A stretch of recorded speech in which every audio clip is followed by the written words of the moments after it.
Bismillahirrahmanirrahim. Alhamdulillahirabbil alamin. Wassalatu wassalamu ala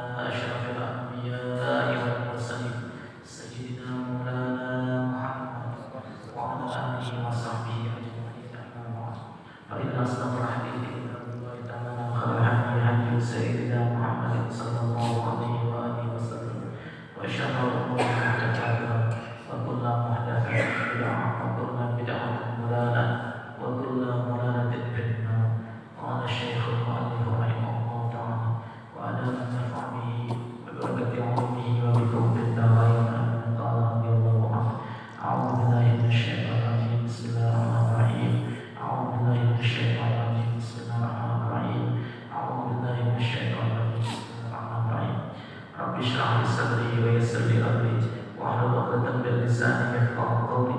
Rabbi shrah li sadri wa yassir li amri wahlul 'uqdatam min lisani yafqahu qawli. Rabbi shrah li sadri wa yassir li amri wahlul 'uqdatam min lisani yafqahu qawli. Ya Fattah iftah, ya Fattah iftah, ya Fattah iftah bihaqqil mamduhin minal anbiya'i wal mursalin. Iftah lana, iftah lana, iftah lana. Allahumma sakhir lana al-kutuba kullaha, Allahumma sakhir lana al-kutuba kullaha, Allahumma sakhir lana al-kutuba kullaha, Allahumma asturna bi sitrikal jamil, Allahumma qulna ilaika al-fadl jamil. Allahumma salli ala sayyidina Muhammad wa ala ali sayyidina Muhammad. Allahumma salli wa sallim wa barik ala sayyidina Muhammad wa ala ali sayyidina Muhammad. Allahumma salli wa sallim wa barik wa syahid wa karim wa azim wa majid ala sayyidina Muhammad wa ala ali sayyidina Muhammad. Bapak Ibu hadirin hadirat jemaah sekalian, wabil khusus segenap pengurus DKI Masjid Jami Al-Ikhlas yang mudah-mudahan kita semua senantiasa dimuliakan oleh Allah Subhanahu wa taala. Alhamdulillah pagi hari yang penuh dengan keberkahan ini kembali kita bisa berkumpul bersama-sama dalam melihat di majelis yang mulia ini guna mengikuti acara kajian taklim bulanan kita. Insyaallah mudah-mudahan Allah akan menuduh kepada kita untuk bisa menerima ilmu dengan sebaik-baiknya. Semoga Allah kita bermanfaat. Amin ya rabbal alamin.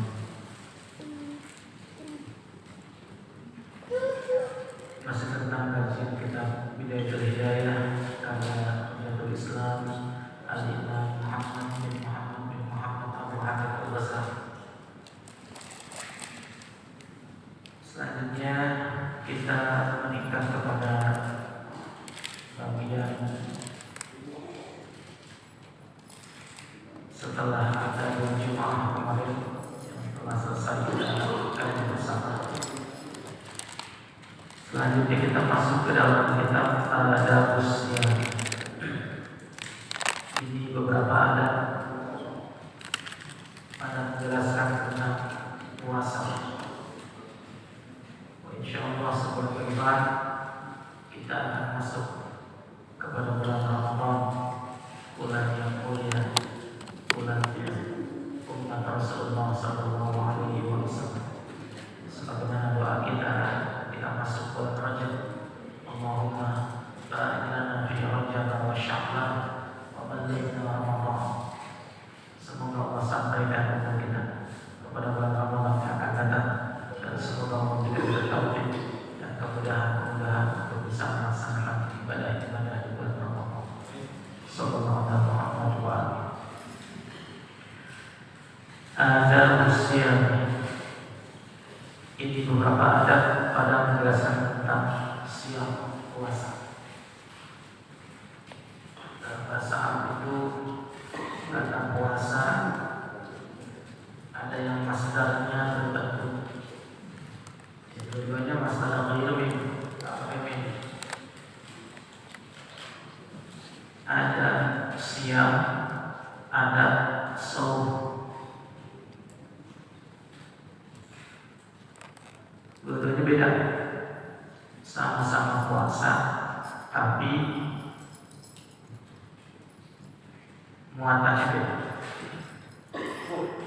Kalau siam itu yang berpuasa mulutnya saja, itu baru siam. Dari subuh nggak makan, nggak minum, nggak jima, ya. Cuma seperti itu puasanya. Ini puasa kita kan gitu. Itu namanya siam. Maka di Quran disebut ya ayyuhalladzina amanu kutiba alaikumus shiyam, bukan kutiba alaikumus shaum. Tapi kalau shaum itu maknanya dia puasanya bukan cuma menjaga lisan, ya, mulut saja, tapi semua anggota badannya ikut puasa. Lisannya puasa dari perasaan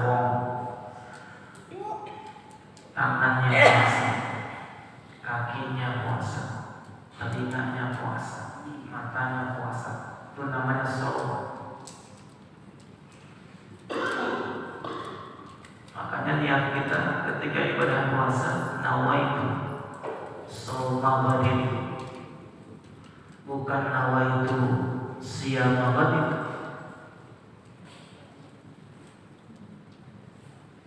Kenapa?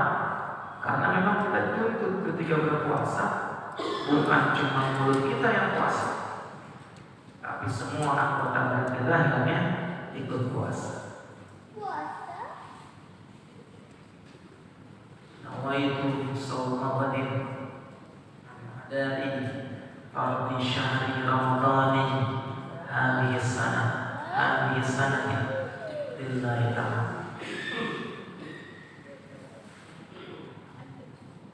Orang maniat Ramadanan boleh sah puasa. Orang maniat Ramadhani boleh enggak sah puasa. Tapi kalau kita baca Ramadanan kelihatan ya, ini orang nggak ngerti tahu begini ya. Kalau nawaitu shauma ghadin an ada'i fardhi syahri Ramadanan, maka lanjutannya liha bisanati, pakai la, pakai li.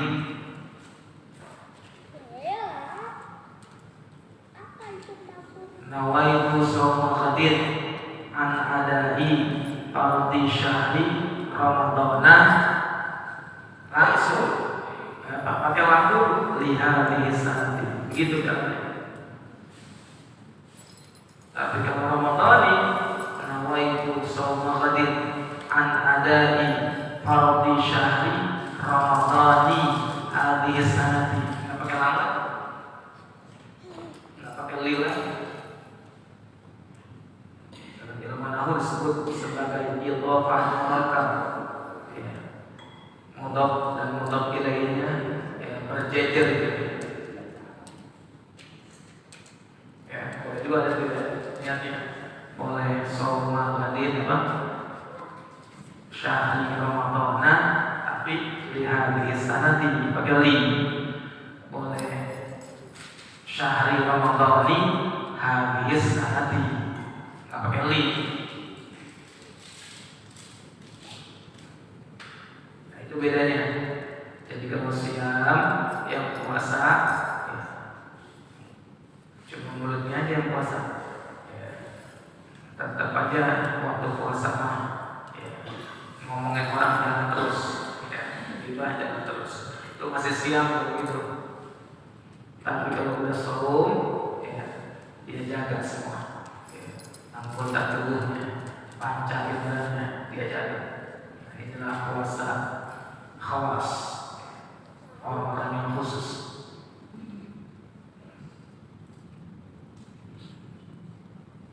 Nah, di antara rukun puasa itu kata para ulama dua, kita mesti pahami nih rukun puasa.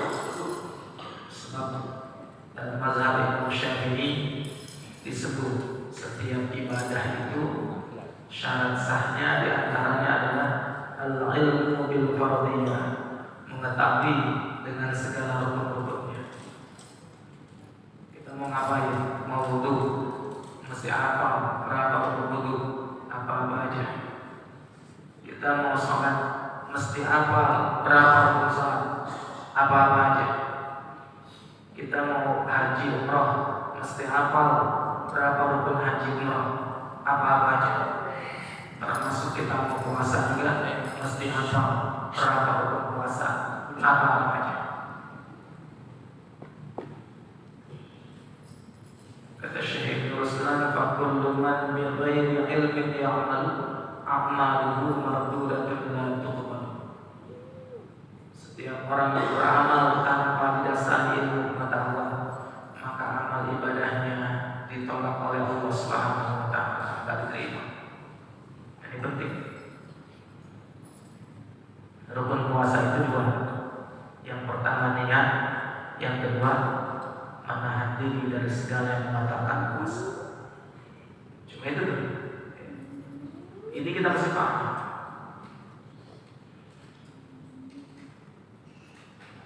Dan niat puasa itu mesti disebut di malam hari. Kalau Puasanya puasa apa? Puasa wajib, puasa fardu, puasa Ramadan, puasa nadar, puasa qada, wajib niatnya di malam hari. Beda dengan puasa sunnah, Senin Kamis, Ayyamul Bid, puasa awal akhir bulan, ya puasa Arafah, puasa Tarbiyah, puasa Asyura, puasa sunnah. Kalau puasa sunnah, ya, dia masih boleh niat ya, sampai sebelum matahari tergelincir, sampai sebelum adzan zuhur masih boleh niat, masih sah puasanya niatnya di waktu itu. Dengan catatan berusaha nasi utuh. Ya, kalau berusaha nasi utuh cuma tanding maka boleh lagi ya.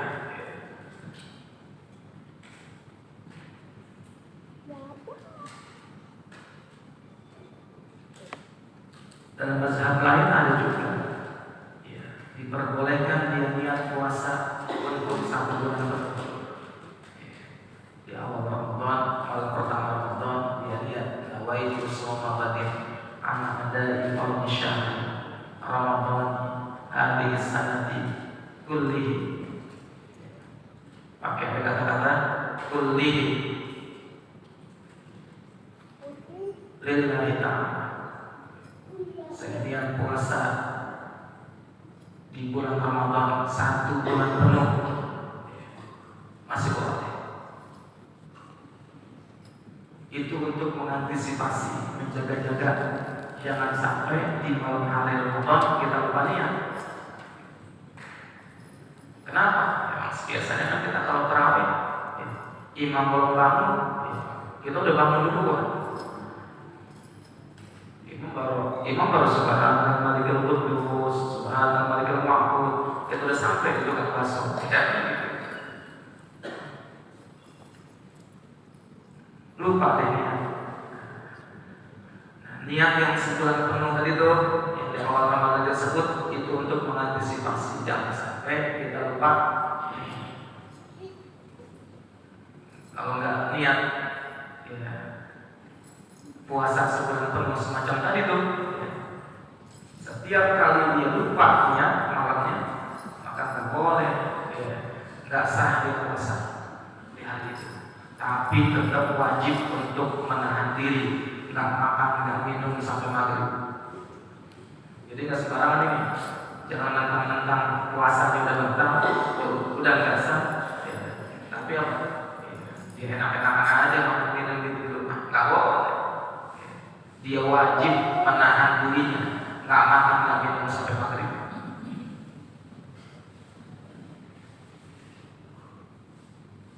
Jadi haram hukumnya, berdosa hukumnya. Orang yang puasanya sudah dinyatakan tidak sah, ya, dia tetap makan minum di hari ini, nggak boleh.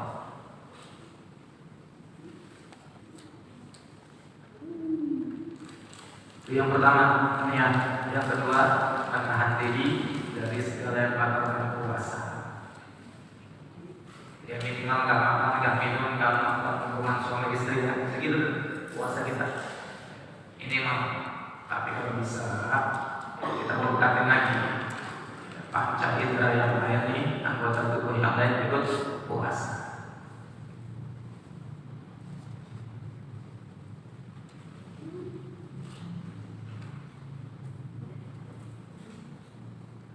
Sampai kapan niatnya?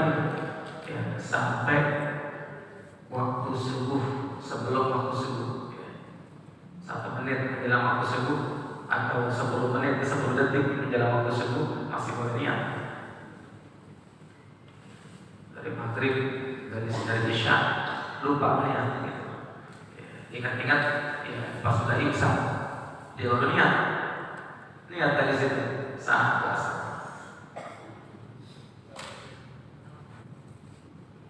Baru banget maghrib, baru beduk, ya, baru azan, Allahu Akbar, ya, sambil buka, ya, dia bukan Allahumma laka sumtu, bacanya nawaitu shauma ghadin, ya. Boleh gitu, boleh sah niatnya. Kenapa? Ya, udah masuk waktu maghrib. Cuma aja kehormatan, ya, kebangatan kecepatan ya gitu ya. Tapi boleh secara hukum sah. Habis dia ngomong mereka suruh dua di kanan tuh, ya, dia lihat awal itu sholat tadi boleh berdasarnya karena udah masuk waktu maghrib. Dan yang kedua, dia menahan diri dari segala yang membatalkan puasa dari pagi, dari subuh sampai dengan maghrib. Adapun hal-hal yang membatalkan puasa akan dibahas dalam kajian khusus dari ilmu fikih. Kata Imam Ghazali, la yanbaghi an taqtasira ala shaumi syahri Ramadhan. Dalam pembagian ini shaumi syahri Ramadhan.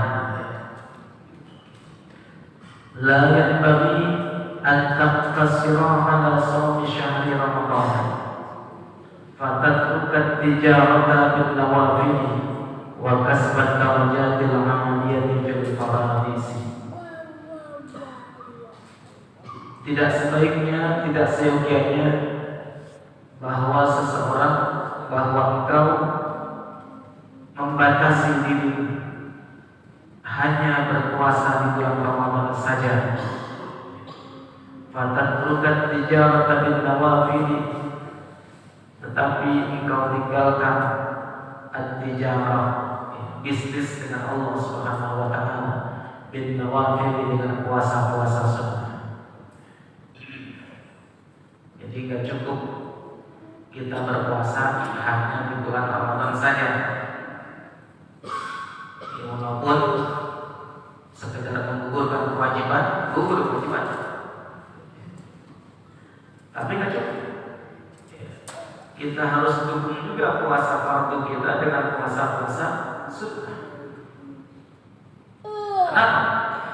Enggak ada jaminan puasa fardu kita diterima oleh Allah Subhanahu wa taala. Enggak ada jaminan.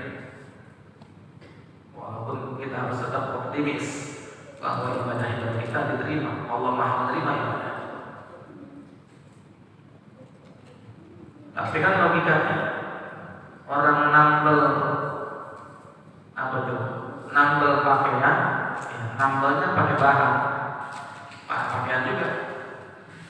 Nggak bisa nambel pakaian pakai daun, nambel pakaian pakai plastik, nambel pakaian pakai bahan yang lain, nggak bisa. Begitulah nambel kekurangan puasa kita dengan puasa, nambel kekurangan sholat kita dengan sholat, nambel kekurangan zakat kita dengan sedekah, gitu. Jadi jangan merasa cukup hanya puasa Ramadan saja ya Pak. Begitupun jangan merasa cukup hanya sholat fardu saja yang 5 waktu tanpa sholat sunnah, rawatib, dia, dan yang lain sebagainya.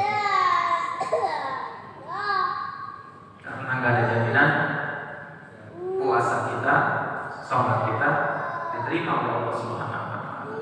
Jadi mesti ditanggung. Kan doa kita kalau lagi duduk antara dua sujud gitu ya, Rabbighfirli warhamni wajburni. Apa sih arti wajburni? Wajburni itu artinya tampil kekurangan ibadah saya, gitu. Wajburni.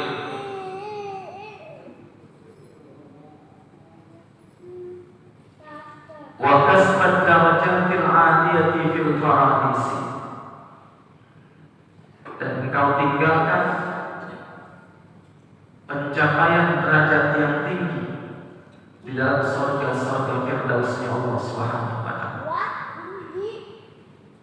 dengan mengerjakan ibadah-ibadah yang sunnah. Derajat kita insya Allah diangkat oleh Allah Subhanahu wa taala. Itu fungsi ibadah sunnah itu.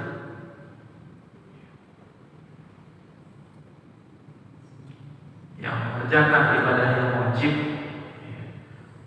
maka dia akan berusaha untuk mengerjakan ibadah yang sunnah. Ibadah-ibadah sunnah yang dia kerjakan itulah nantinya akan mengangkat derajat dia di sisi Allah Subhanahu wa taala. kita salat-salat sunnah itu buat mengangkat derajat. Puasa-puasa sunnah buat mengangkat derajat. Amalan-amalan sunnah semuanya buat mengangkat derajat.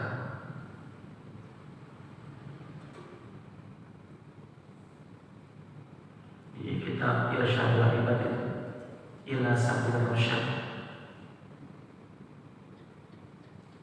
ada seorang ulama ketika berwudu dia baca ya doa-doa yang diucapkan ketika masuk semua anggota tubuh.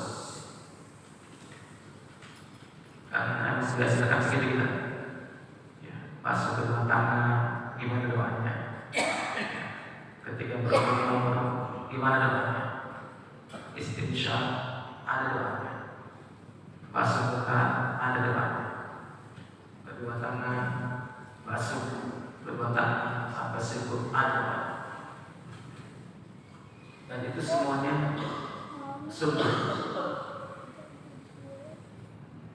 Tapi sunnah-sunnah itu jika dikerjakan akan meninggikan derajat seorang hamba di hadapan Allah Subhanahu wa Ta'ala. Sampai ulama nggak pernah tinggalin lagi duduk, ya doa-doa wudunya dibaca. Basuh tangan, Allahumma inni as'aluka al-yumna wal barakah yang kanan, ya kiri, wa a'udzu bika minasyuhri wal hamdani. Entah dia berkumur, ya dia istinsyaq, ya, Allahumma arihni raihatal jannah. Dia basuh muka, Allahumma bayyid wajhi yawma tabyaddu wujuhu awliya'i wa la tusawwid wajhi yawma taswaddu wujuhu a'da'i. Dia sampai ada seorang memperhatikan wudunya dia. Selesai wudu ditanya, wahai Tuan Syekh, kenapa wudumu begitu lama? Kenapa engkau baca doa setiap kali kau basuh anggota wudu? Kata ini ulama, dia bilang, kalau saya nggak baca itu doa-doa wudu, nanti bagaimana kalau saya ketemu dengan Rasulullah Sallallahu Alaihi Wasallam? Mau ditaruh di mana muka saya? Dia takut kalau ketemu Rasulullah jadi malu gitu. Lantaran kalau wudu doa-doa wudu dia baca. Itu baru pekerjaan sunnah, ya, ibadah sunnah yang dianggap sepele semua. Gimana yang lain-lain? Gimana kalau dia tinggalkan sholat sunnah rawatib waktu yang ba'diyah? Bagaimana kalau dia tinggalkan puasa sunnah Rajab, Sya'ban dan lain sebagainya? Kata di ulama, kalau saya tidak kerjain sunnah-sunnah itu, nanti ketemu Rasulullah Sallallahu Alaihi Wasallam mau ditaruh di mana muka saya? Kalau kita sih udah biasa, nggak ninggalin kalian sunnah, ya gampang aja. Mau ditaruh di mana muka saya? Taruh di depan lah, mau taruh di belakang. Emang udah biasa tinggalin sunnah. Jadi pasti kita biasa, ya, mesti kita latih diri kita untuk mengerjakan sunnah-sunnah. Fatatahassara idza nazarta ila manazilis shahibina kama tanzuru ila kawakibid durriyati wa hum fi a'naqihim. Maka nanti kau akan menyesal apabila kau lihat ke tempat-tempat manzilah, ya, makom-makom orang-orang yang rajin berpuasa sunnah. Kama tanzuru ila kawakibid durriyati, sebagaimana kau memandang kepada bintang-bintang yang indah.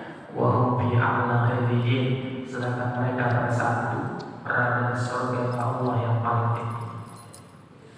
Karena di dunianya gak suka kerjaan sunnah, akhirnya nanti nyesel.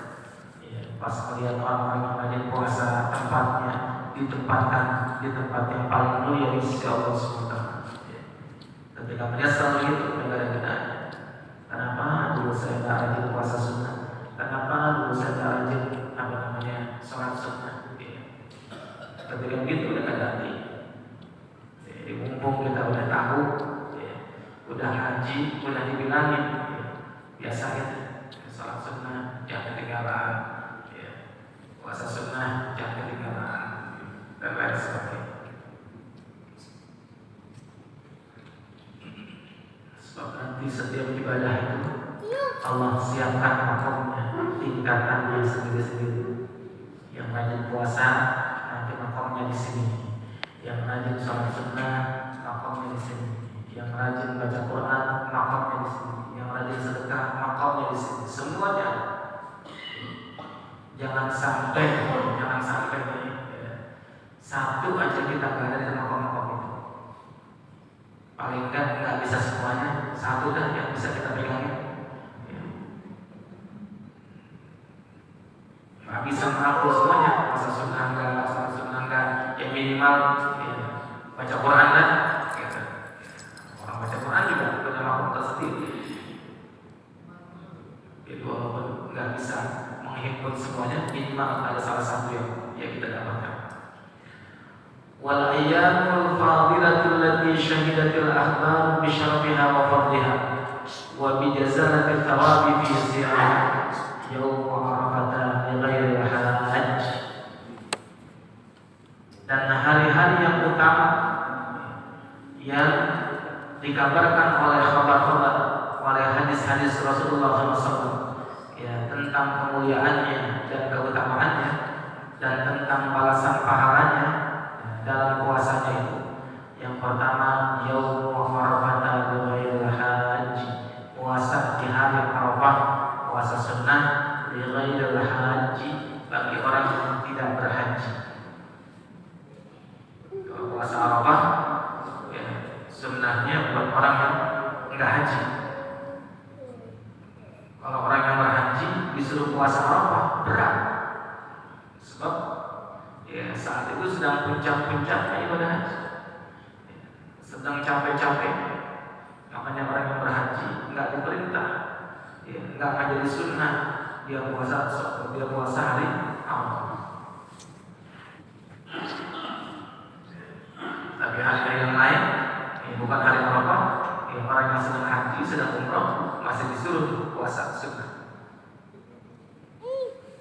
Karena bandingannya orang ibadah di Mekah, puasa 1 hari di Mekah, maka sama dengan dia puasa 100.000 kali dikali malam.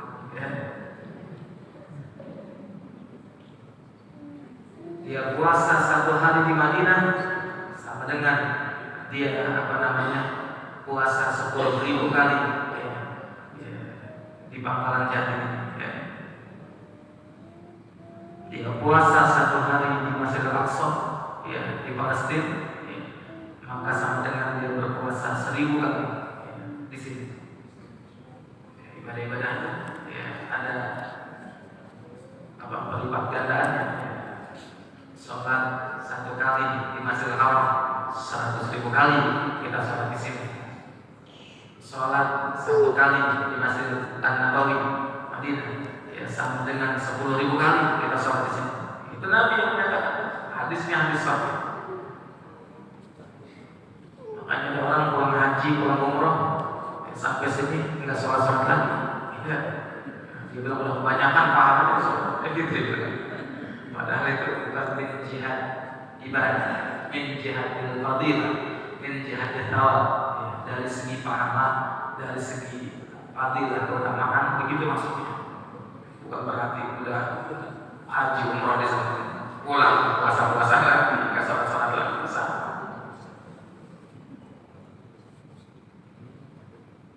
Wa yaum Asyura, yang kedua puasa hari Asyura tanggal 10 Muharram.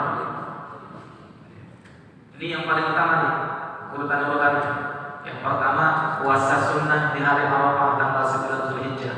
Yang kedua puasa hari Asyura tanggal 10 Muharram. Bahkan kata Syekh Nawawi Banten di kitab Syarah Uqudul Ujain fi Huquqiz Zawjain, kata beliau, seorang istri tidak wajib izin kepada suaminya kalau dia mau puasa sunnah hari Arafah dan puasa sunnah hari Asyura. Cuma itu tuh, dua. Kalau dia mau puasa Senin Kamis, wajib izin sama istri sama suaminya. Dengan sebilang sama suaminya, Pak, kira-kira besok Bapak perlu nggak ke saya? Suaminya pura-pura belum lagi, perlu apaan ya dia? Nggak nyambung.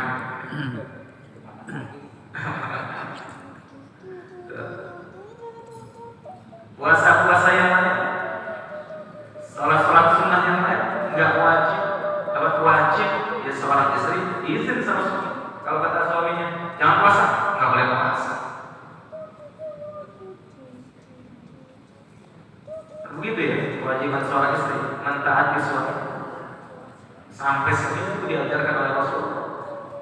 Begitu tinggi kedudukan suami dan rumah tangga. Tapi kalau puasa hari Arafah, puasa hari Asyura, kata Syekh Nabi Batin, nggak mesti izin sama suami. Kenapa?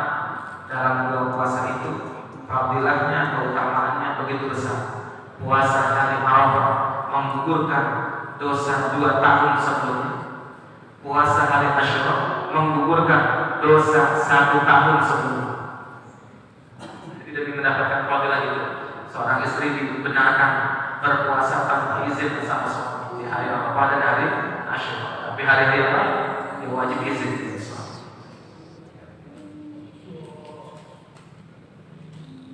Walau ashrul awwal min Dzulhijjah, dan 10 hari pertama di bulan Dzulhijjah. Yang ketiga nih, puasa 10 hari pertama tanggal 1 sampai tanggal 9, bukan sampai tanggal 10. Tanggal 10-nya kan Idul Adha, haram puasa. Tanggal 1 sampai tanggal 9 itu diperintahkan kita untuk berpuasa.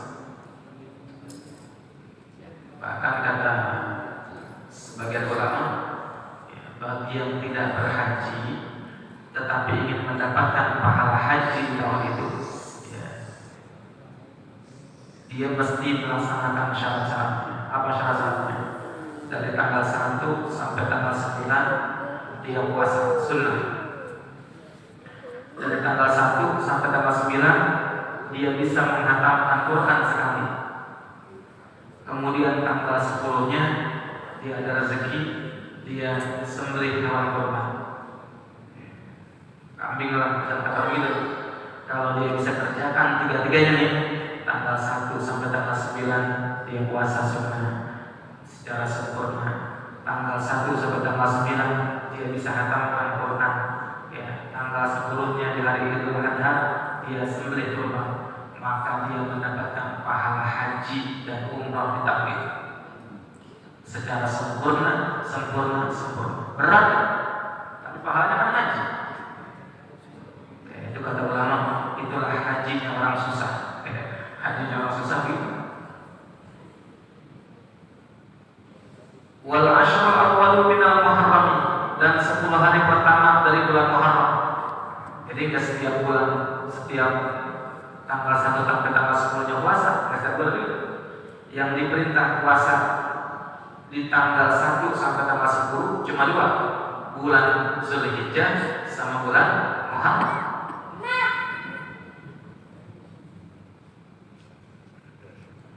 Ada orang tua ngadu kepada saya, Ustaz, alhamdulillah setiap bulan saya bisa puasa dari tanggal 1 sampai tanggal 10.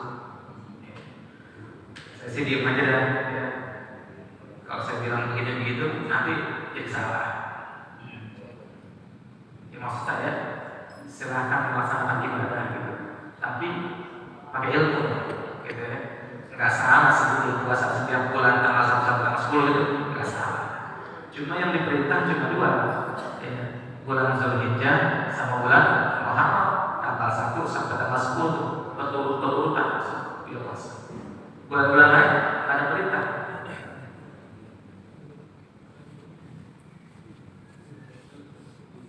Wa Rajab wa Sya'ban, dan puasa di bulan Rajab dan bulan Sya'ban.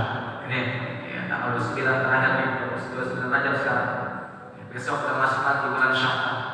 Puasa. Ya. Jangan nggak puasa di bulan Rajab, di bulan Sya'ban. Nabi sangat menganjurkan orang puasa di bulan Rajab dan di bulan Sya'ban.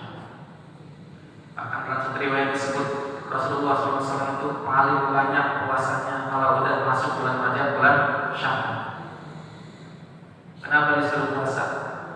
Sebab kalau orang udah puasa, insya Allah amal ibadah yang lain terlambat.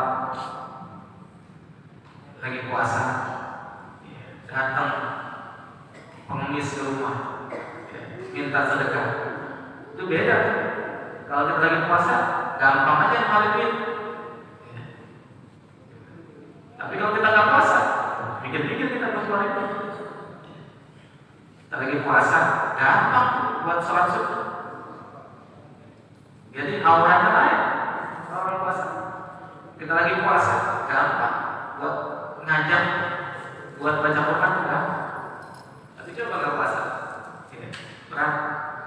Lihat besok Ramadan, paling banyak orang mendatangi masjid-masjid dan musola-musola itu di bulan Ramadan. Kenapa? Karena emang auranya beda, auranya puasa.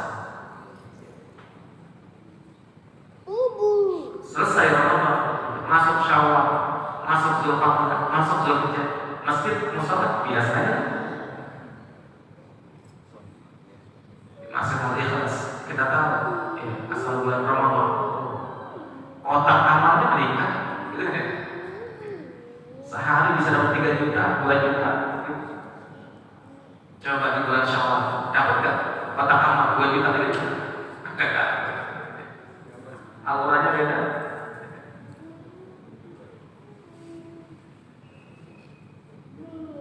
Rajab Sya'ban wa shaumul ashhuril hurmi.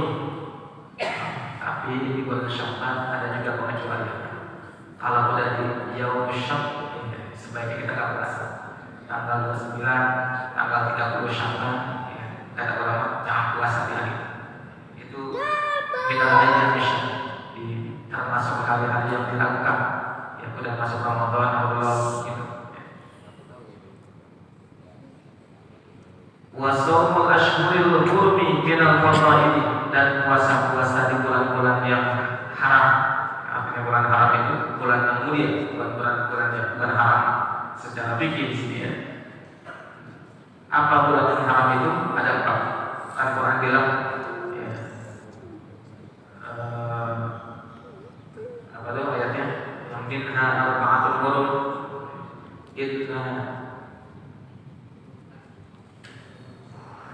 Inna tasyukuri Allahi 12 syahran fi kitabillah yawma khalaqas samawati wal ardh minha arba'atul hurum.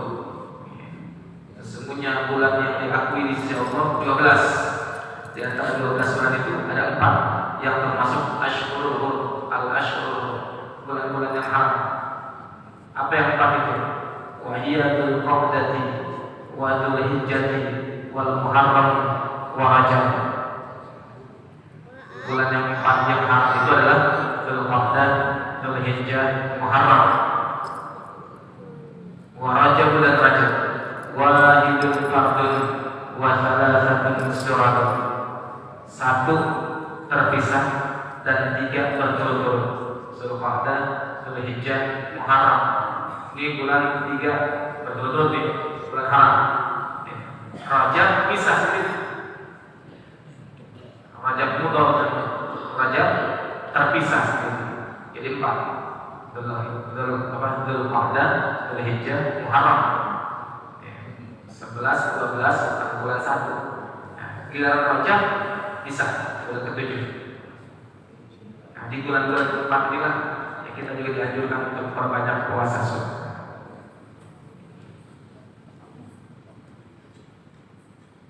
Tsumma qala wa hadhihi fis sanati wa amma fi syahri fa awwalu syahri wa wasatuhu wa akhiruhu wallahu a'lam bis-shawab.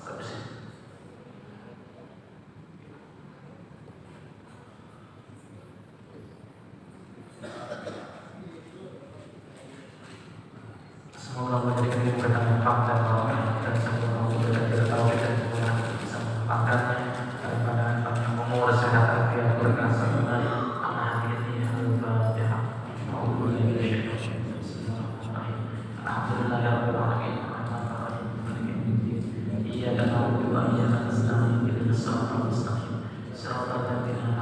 عليهم غير المغضوب عليهم ولا الضالين. Nanti kita ngaji adalah libur ya. Allahumma shalli wa sallim ala sayyidina Muhammad wa ala alihi wa sahbihi wa sallam. Rabbana infa'na bima 'allamtana rabbi hamdina alladhi yanfa'una rabbi faqihna wa faqih ahlana wa qarabatina lana fi dinina ma'a ahli al-qudri wa dzakar rabbi waffiqna wa waffiq qulubana ta'tadi qawlan wa fi'lan karuman wa rizqil kulla halalan da'iman wa akhirna atqiya a'ulan nahza bil khairi wa nadfa bil rasyad. Rabbana aslih lana kulla syuhud wa aqirna bil ridha minkal a'yun wa qdi anna rabbana kulla duyun qabla an ta'tiyana rasuluna wa ghfir wastur anta rahman sana wa sallallahu ta'ala wa sallam nabiyina al-haqqi ta'ala wa wafa bi kitabin fihi lin-nasi shifa wa 'ala al-ali al-kiram ash-shurafa wa 'ala as-sahbi al-masalih al-kiram.